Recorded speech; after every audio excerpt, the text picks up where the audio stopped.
All right, so at the end of 2023, we learned that Titan Comics would be picking up the Conan license from Marvel.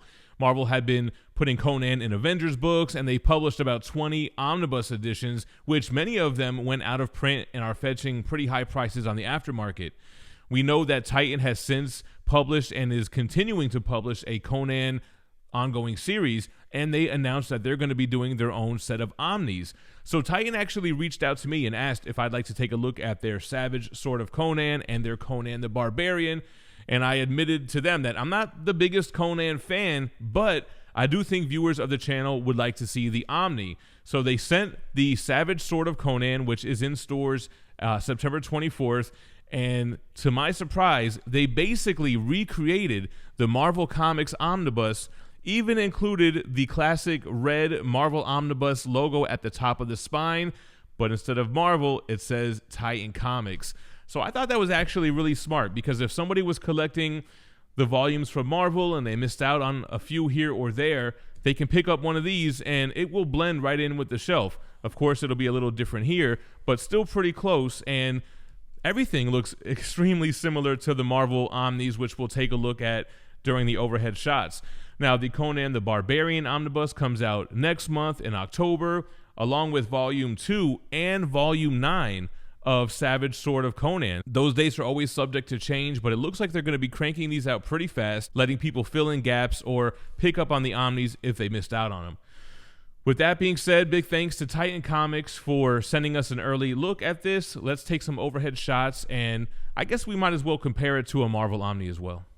All right, so this is the standard cover. Like I said, comes out September 24th. The direct market variant is the Boris Vallejo cover, which is a beautiful cover, but essentially looks exactly the same as it did when Marvel published it. Now, I don't have one of those copies to compare it to, but here is just a Marvel Omnibus, so you can see that this is the exact same trim size as a Marvel Omni, and again, complete with the red kind of Marvel Omnibus logo on the spine here, so it matches with those Marvel Conan Omnis. Same with the spine. It really looks like they must have worked with Marvel to get the same graphics so that these match with the dust jacket and what you'll see on the actual hardcover as well. But Savage Sword of Conan collects Savage Tales 1 through 5 and Savage Sword 1 through 12 plus special issue number 1. $150 is the retail price, but do not pay retail for in-stock Omnis. You got to check out organicpricebooks.com. They have them heavily discounted while they're in stock. You can pre-order Omnis. The packaging, make sure your books will get there minty fresh. They ship super quick, and you can save $2 every time by using code GemMint at checkout, just like comicsbugle.com. For all my folks that are overseas, if you're in the EU, there is free shipping, no taxes, and no import fees.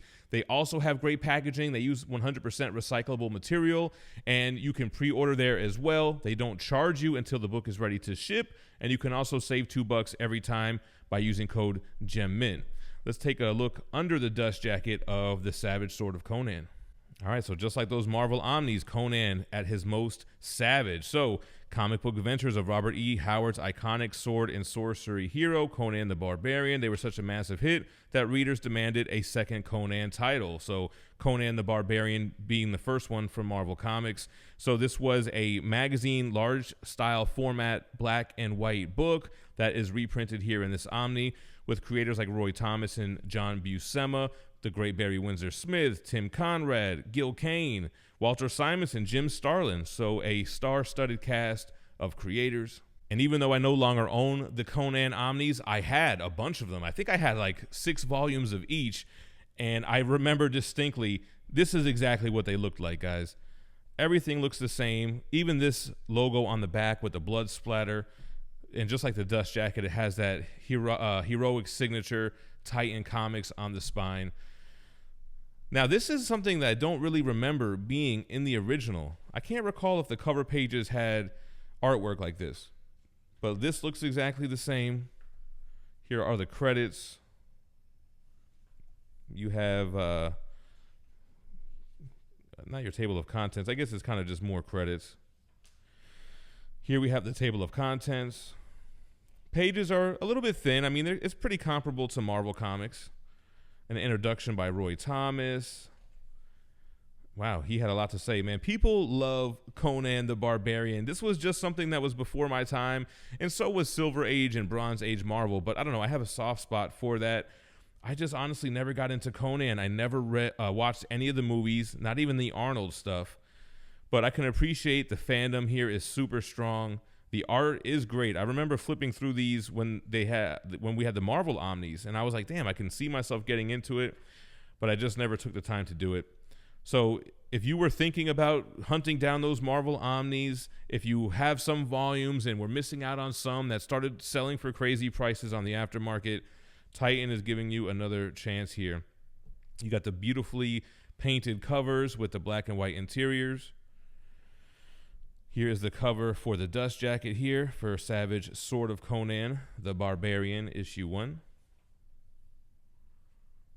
So there you go. I really am impressed that they were able to keep the synchronicity, is that the right term, with the Marvel books, because as collectors, that's kind of our pet peeve, man. It starts looking different on the shelf, or it's a completely different format.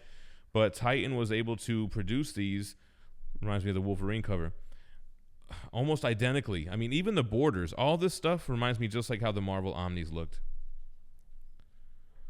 So there you go, guys. So this is Savage Sword. I think they might be sending me Conan the Barbarian as well, which is one that I would be more inclined to get into, as it's more of a traditional comic style. Like, I don't mind black and white. I'll read manga and such, but I don't know. I just feel like the color comic version would be better for me. Here is the Boris Vallejo cover. Not the DM variant, though. That's the Savage Sword of Conan 10 cover. I'm not sure if they'll have the direct market variant here. Maybe not. Oh, there you go. So this was the Gabriel Del Otto cover they used. Marvel must have used this one, March 2019 cover. All right, guys. So yeah, give me your thoughts on Conan the Barbarian. What do you think about Titan's approach to producing the omnibus? Are you happy that they kind of kept it similar? I mean, almost identical to the Marvel books, or do you feel like they should have done their own thing? Should they have done something like the Colossal Conan and just printed oversized, huge hardcovers? Sound off in the comments. Thank you for watching. Stay minty fresh. Peace.